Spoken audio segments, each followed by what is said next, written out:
memperkenalkan diri. Saya Hani Akila. Saya Saskia Aprilia. Saya Natasha Putri. Saya Madika Putri. Saya Farah Fatia. Nah, pada kesempatan kali ini, video ini kami buat untuk memenuhi UAS Praktikum Asesmen Pasar Dengan topik penggunaan analisis tren perdagangan internasional untuk identifikasi peluang pasar. Simak video berikut.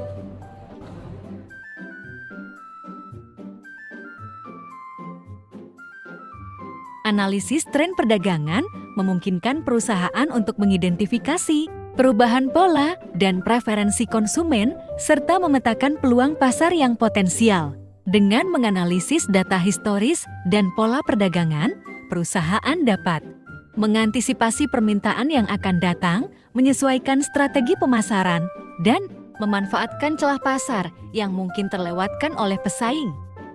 Pengaruh e-commerce terhadap penggunaan analisis tren perdagangan internasional.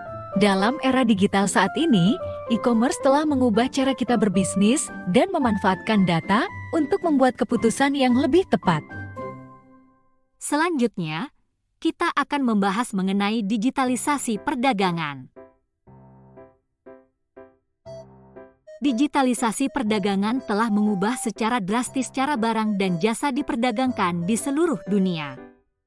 Laporan Unstad Digital Economy Report 2020 memberikan wawasan mendalam tentang bagaimana digitalisasi mengubah lanskap perdagangan internasional. Selanjutnya, platform e-commerce. Yang pertama, Alibaba. Alibaba merupakan platform e-commerce terbesar di Tiongkok yang juga memiliki jangkauan global dengan platform seperti AliExpress. Memfasilitasi transaksi B2B, B2C, dan C2C. Yang kedua, Amazon, pemimpin pasar e-commerce di Amerika Serikat dan banyak negara lainnya. Amazon telah memperluas operasinya ke berbagai pasar internasional, menawarkan pengiriman cepat dan layanan pelanggan yang kuat. Dan yang terakhir, ada eBay, platform e-commerce global yang memungkinkan transaksi C2C dan B2C. eBay terkenal dengan sistem lelangnya yang memungkinkan konsumen membeli produk baru dan bekas dari penjual di seluruh dunia. Selanjutnya mengenai perdagangan berkelanjutan. Yang pertama, permintaan akan produk yang ramah lingkungan dan sosial semakin meningkat di pasar internasional. Inisiatif seperti sertifikasi fair trade dan organik memberikan nilai tambah bagi produsen yang mematuhi standar.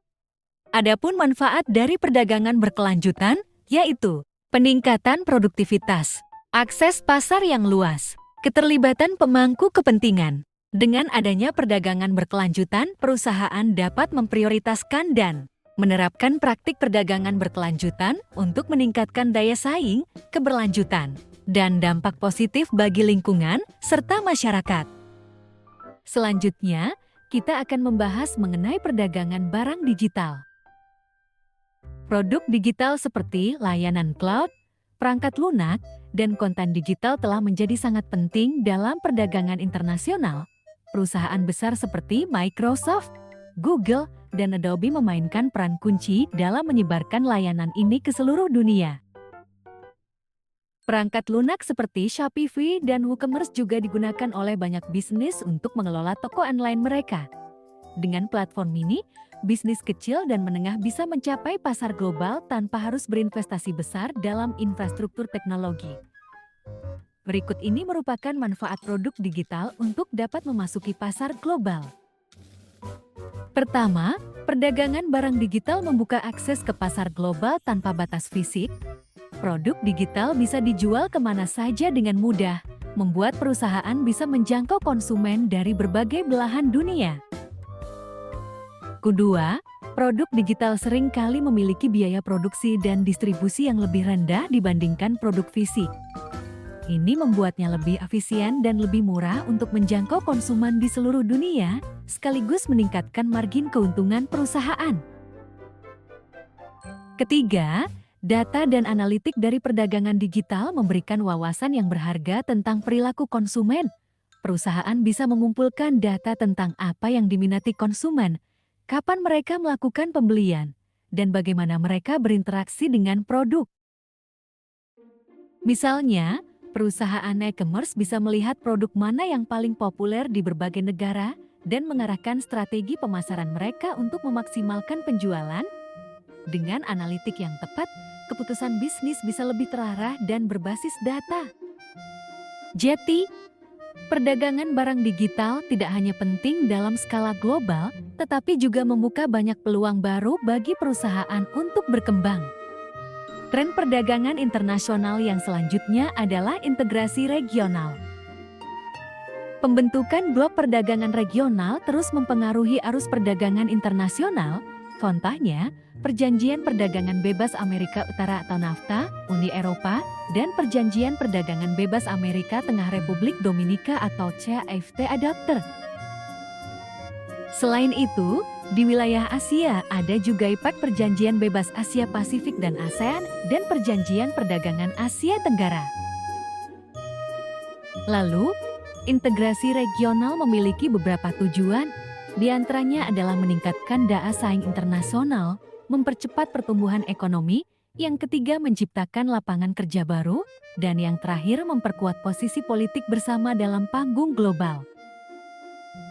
Integrasi regional memungkinkan negara-negara untuk mengatasi perpecahan yang merugikan ini dengan mengintegrasikan pasar barang, jasa, dan faktor sehingga memperlancar arus perdagangan, modal, energi, orang, dan ide. Selanjutnya adalah manfaat interaksi regional, harmonisasi peraturan bisnis dan standar teknis, seperti yang terlihat dalam Uni Eropa dengan regulasi yang seragam untuk produk-produk yang dijual di seluruh pasar tunggal. Meningkatkan perdagangan intraregional dengan mengurangi biaya dan hambatan perdagangan di antara negara-negara anggota. Menarik investasi asing langsung FDI dengan menciptakan pasar yang lebih besar dan terintegrasi. Lalu ada juga manfaat integrasi regional. Integrasi regional memungkinkan terciptanya pasar tunggal atau pasar bersama yang lebih besar dan terintegrasi, dihapusnya atau pengurangan hambatan perdagangan antar negara anggota. Integrasi regional mendorong peningkatan perdagangan intraregional dan akses ke infrastruktur dan sumber daya bersama.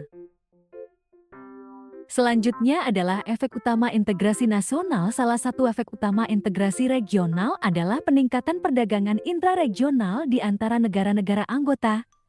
Dengan mengurangi atau menghilangkan hambatan perdagangan seperti tarif dan kuota, integrasi memfasilitasi aliran barang dan jasa yang lebih lancar di dalam wilayah tersebut. Selain itu, integrasi regional juga mendorong efisiensi ekonomi dan skala produksi yang lebih besar. Dengan menciptakan pasar tunggal atau pasar bersama yang lebih besar, perusahaan dapat mencapai skala ekonomi yang lebih besar serta mengurangi biaya produksi per unit dan meningkatkan daya saing mereka secara global.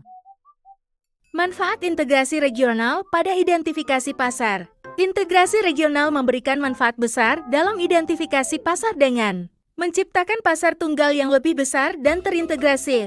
Hal ini memungkinkan bisnis untuk lebih efektif mengidentifikasi peluang pasar baru di dalam wilayah, terintegrasi dan meningkatkan aksesibilitas mereka ke pasar global melalui keunggulan kompetitif yang didapat dari integrasi ekonomi yang lebih dalam di antara negara-negara anggota. Selanjutnya mengenai ketidakpastian perdagangan global. Ketidakpastian perdagangan global dapat diartikan sebagai kondisi di mana terdapat hal yang mempengaruhi perdagangan barang dan jasa antar negara yang terjadi secara tidak menentu. Kondisi ini menjadi tantangan yang signifikan bagi pelaku bisnis, pemerintah, dan juga berdampak pada ekonomi global secara keseluruhan. Adapun beberapa faktor utama yang menyebabkan ketidakpastian dalam perdagangan global, yaitu perubahan kebijakan perdagangan, geopolitik, fluktuasi nilai tukar mata uang, pandemi dan bencana alam, serta perkembangan teknologi. Ketidakpastian perdagangan global memiliki dampak yang luas. Di antaranya volatilitas pasar, gangguan rantai pasok, perlambatan pertumbuhan ekonomi, dan meningkatnya kebijakan perlindungan di setiap negara. Contoh kasus yang menyebabkan ketidakpastian perdagangan global. perang dagang antara Amerika Serikat dan Tiongkok, serta pandemi COVID-19. Untuk menghadapi ketidakpastian perdagangan global, kita dapat melakukan strategi seperti berikut. Diversifikasi pasar, memperkuat rantai pasok, melakukan investasi dalam hal teknologi, membangun kolaborasi dengan mitra, meningkatkan keterampilan pekerja, dan rutin memantau kebijakan global. Analisis tren perdagangan merupakan hal yang penting untuk mengidentifikasi peluang pasar dengan memahami arah pergerakan pasar dan membantu untuk membuat keputusan strategis yang tepat. Melalui analisis ini, kita dapat mengadaptasi strategi pemasaran, mengalokasikan sumber daya dengan bijak, dan mengembangkan produk baru sesuai kebutuhan konsumen. Selain itu, memantau tren pasar membantu dalam mengantisipasi perubahan dan menjaga daya saing bisnis di pasar yang dinamis. Terima kasih sudah menyimak video kami. Apabila terdapat kekurangan dan kesalahan mohon dimaafkan. Sampai jumpa.